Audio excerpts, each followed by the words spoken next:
Welcome back, everyone. We're diving deep today into a question that I know has been on a lot of minds lately, especially with, all the extreme weather we've been seeing. Oh, yeah, definitely. What does the Bible actually say about natural disasters? It's a big one. Yeah. We're going to be looking at an article called What Does the Bible Say About Natural Disasters? Hmm. Sort of unpack that a little bit. Okay, sounds good. Right off the bat, the article kind of makes a point of saying that the Bible, at least, as it's interpreted in this article, Hmm.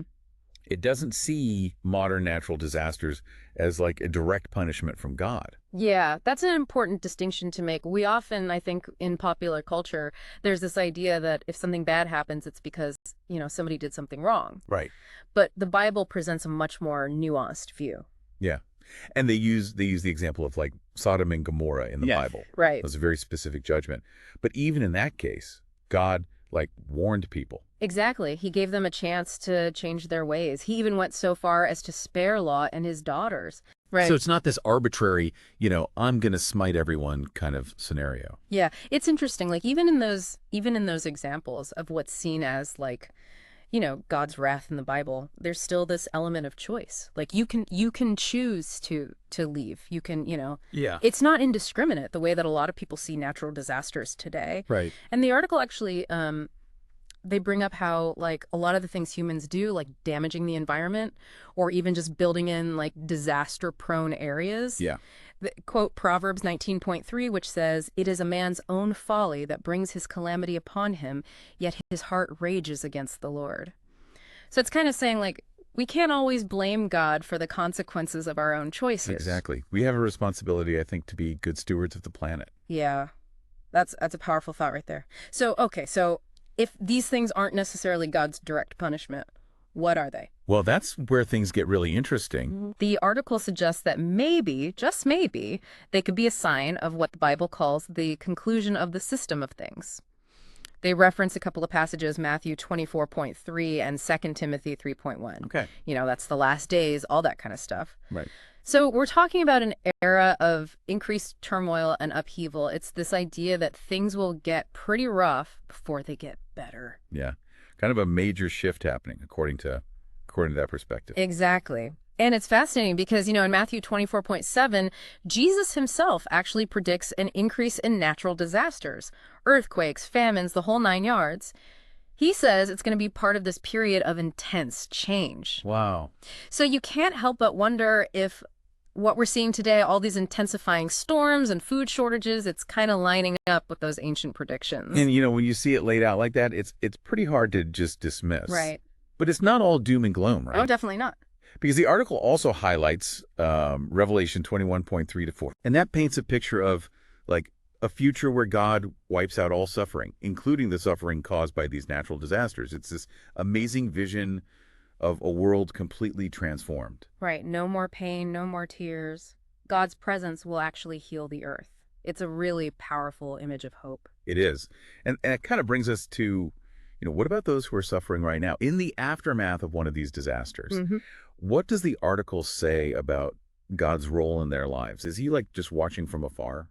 Not at all. The article is very clear about God's compassion. Even in the face of tragedy, he is deeply concerned about humanity. Oh, wow. Okay. So he's not distant or unconcerned. No way. He's right there with them in the midst of their suffering. So how does that actually play out? How does God, offer help during those really tough times? Well, the article points to a couple of key ways. First, through the comfort and guidance found in the Bible itself. Oh, so those verses that give you reassurance and hope. Exactly. Like, Psalm 46.102.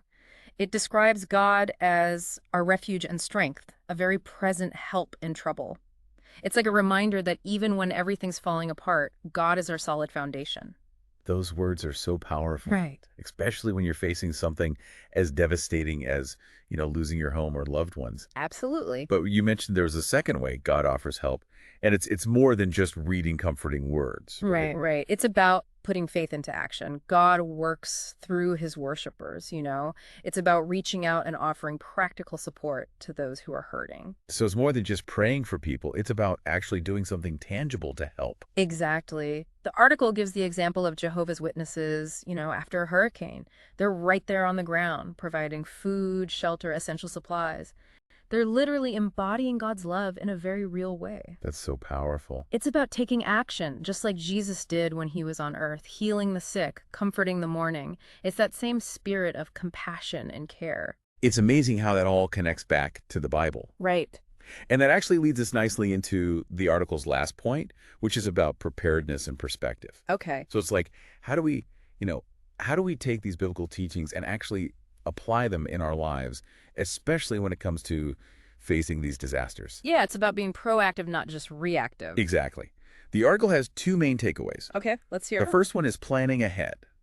They tie this to Proverbs 22.3, which basically says that a wise person sees danger coming and gets out of the way. Makes sense. It's not about living in fear. It's about being prepared. Right. Have a plan, have an emergency kit ready, that kind of thing. So you're not just like hoping for the best. You're actually taking steps to be ready for the worst case scenario. Exactly. And the second takeaway. The second takeaway is about like really valuing life over possessions. Oh, yeah. That's huge. The article uses 1 Timothy 6.78, which reminds us that we come into the world with nothing and we leave with nothing. So, when disaster strikes, it's a reminder that stuff can be replaced. People can't. It puts things in perspective, doesn't it? Yeah. It's a really hard lesson to learn, especially when so much of our world is focused on, material wealth and all that. It's true. But in a crisis, that perspective can literally be life-saving. Absolutely. It's about focusing on what truly matters. Mm-hmm. And I think that's a great place to pause for now. The article also has this whole section called Bible Verses to Comfort Victims of Natural Disasters. But we'll dive into those in the next part of our deep dive. Okay. Sounds good. Looking forward to it. So picking up where we left off, let's dive into these Bible verses specifically chosen to comfort those who've been through natural disasters. It's amazing how, even though these texts were written so long ago, Yeah. they still speak to us today, They offer this timeless wisdom that's relevant no matter what we're going through. It's true. The first one that really stood out to me is Genesis 18.25, where it basically says that God would never sweep away the righteous with the wicked. Right. It's like it addresses that age-old question, why do bad things happen to good people? Yeah. It kind of reminds us that just because you're experiencing hardship doesn't mean you're being punished by God. Yeah, it challenges that assumption that Yeah. if you're good, nothing bad will ever happen to you. Exactly. Life's just more complicated than that. And I think there's something comforting in that honesty. It acknowledges the reality of suffering Yeah. while also affirming God's justice and fairness. It's true. Even in the midst of tragedy, Yeah. we can still trust in God's goodness and his plan. Exactly. Okay. So another verse that I found super helpful, especially when it comes to fear and uncertainty, is Psalm 46.1-2. We kind of touched on it before, but it's worth repeating. Oh, yeah. That one's beautiful. God is our refuge and strength, a very present help in trouble. It's it speaks to that deep human need for security, especially when the world feels so unstable. It's like an anchor in the storm. You know what I mean? Totally. And then it goes even further. It says, therefore we will not fear though the earth gives way, though the mountains be moved into the heart of the sea. Wow. That's serious faith right there. Yeah. It's saying, no matter how bad things get, you don't have to face them alone. God's right there with you. Right there with you. Okay, this next one really struck me. Isaiah 63.9. It says, in all their affliction, he was afflicted, and the angel of his presence saved them. In his love and in his pity, he redeemed them, and he bare them and carried them all the days of old. Oh, wow. Yeah, that's a powerful image of God's empathy. It's he's not just watching from a distance. He actually feels our pain, shares our burdens. He's right there in the trenches with us. Exactly. And that can be so comforting, especially when you're feeling overwhelmed by grief or despair. It's a reminder that even in our darkest moments, we are not alone. We are loved and cared for by a God who truly understands. That's such a beautiful way to put it. Yeah. And then, for those who have lost loved ones in a disaster, John 5.28-29 offers this incredible hope. Oh, yeah. The promise of a resurrection. Yes, it talks about a time when those who have died will be brought back to life. It's a powerful promise, especially for those who are grieving. It speaks to God's love and his desire to ultimately undo the pain and suffering caused by death. It's a reminder that even in the face of loss, hope remains. Death is not the final word. Exactly. There's this possibility of reunion, of restoration in the future. Amazing. Okay, one last verse I want to highlight from this section is 1 Peter 5.67. It says, "Humble yourselves, therefore, under the mighty hand of God, so that at the proper time he may exalt you, casting all your anxieties on him, because he cares for you." It's like practical advice for dealing with the emotional turmoil that often comes with a disaster. It's that reminder to let go of our worries and trust in God's care. Yeah, to surrender our anxieties to a higher power. And that surrender can be so freeing. You don't have to carry the weight of the world on your shoulders. God's got you. He does. And all these verses and this whole article, they really paint this picture of a God who is deeply concerned about our well-being. Even in the midst of these, really scary and devastating events, he offers comfort, he offers guidance, Yeah. and ultimately, he offers hope for a future where these things won't happen anymore. Yeah. So I guess having explored all of this, what does it actually mean for us?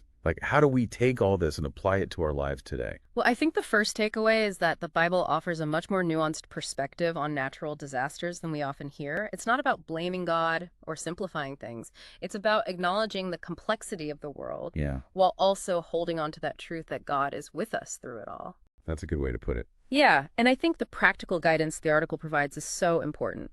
Being prepared, both physically and spiritually, can make a huge difference in how we face these situations. Yeah, having a plan, having a kid, having that strong spiritual foundation. Exactly. It helps us to feel empowered instead of helpless. Totally. And, we can't forget about the importance of helping others. Right, right. Love your neighbor, right. Okay. That becomes even more crucial when people are suffering. Yeah.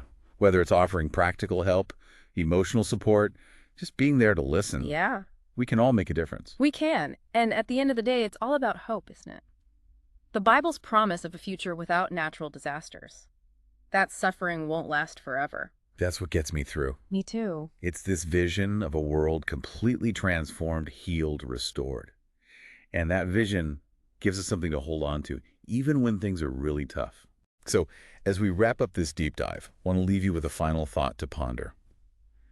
If a future without natural disasters is possible, what does that reveal about the nature of God? And what does it reveal about the potential for healing and restoration in our world? That's a good one. It's something to think about as we try to make sense of the world around us and figure out how to live out our faith in these challenging times. So, thanks for joining us today. It's been great talking about this. Until next time, keep seeking knowledge, keep asking questions, and keep exploring the amazing depths of our world and beyond. Rue, that was a lot to unpack, wasn't it? Yeah, it was.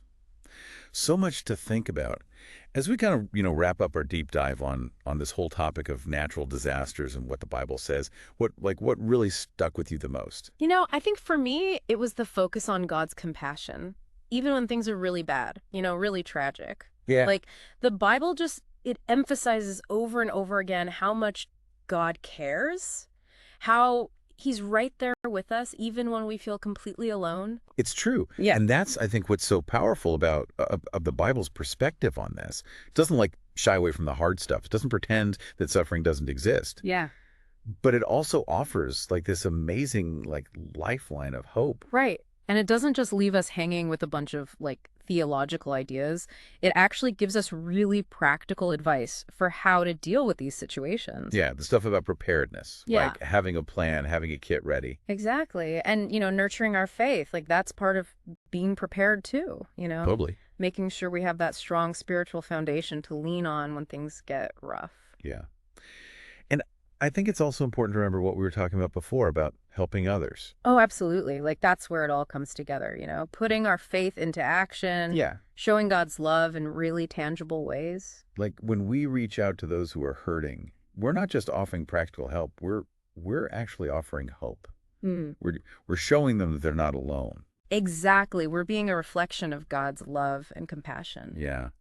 And I guess ultimately that's what this whole conversation has been about, right? Finding hope, even in the midst of really terrible situations. The Bible promises that one day these natural disasters won't happen anymore. Right. And that gives us this incredible vision of a future where the world is healed, restored, transformed. Yeah, and it's a vision that can sustain us, Even when we're surrounded by pain and brokenness, we can hold on to that hope. It's true. So as we wrap up today, I want to leave you with this one thought to ponder. If a future without natural disasters is possible, as the Bible says, what does that tell us about God? And what does it tell us about our own potential for healing and restoration? It's a big question, but it's one worth thinking about. Thanks for joining us on this deep dive. Until next time, keep seeking knowledge, keep asking questions, and keep exploring the amazing depths of our world and beyond.